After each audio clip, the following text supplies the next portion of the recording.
This is three books that I thought were going to be 5 stars and were, and three books that I didn't think were going to be 5 stars but surprised me. Trust of the Emerald Sea by Brandon Sanderson. There's no surprise to this one. Before I picked this book up, I've already read a few of his other books, and I knew that I really enjoyed his writing style. And the fact that he wrote a book that's based on The Princess Bride, I knew this was going to be a 5 star read as soon as I heard about it.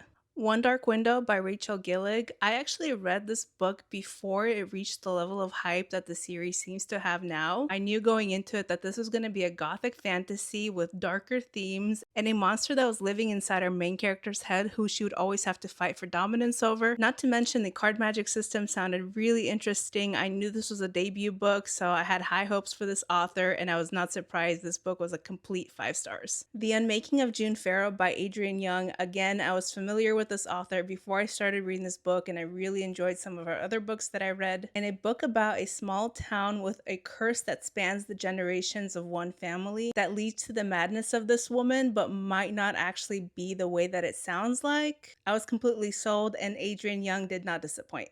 And now the three books that I didn't think were going to be 5 stars, but ended up surprising the heck out of me at how good they actually were. The Ninth House by Leigh Bardugo. Going into this book, I had already read the author's Shadow and Bone trilogy, which I thought was a pretty mediocre series. So I did not have high expectations going into this book, but man was I surprised. Ended up having everything I love in a good dark academia story. It had secret societies, it had a policing force for those secret societies. The characters were broken, they were complex, the story was dark. There's a ghost element to the story and a mystery that's central to this plot. I don't know how Leigh Bardugo did it, but she did. The Night Circus by Erin Morgenstern. I read this book way before I ever got into book talk, so I didn't know if there's any hype around this book.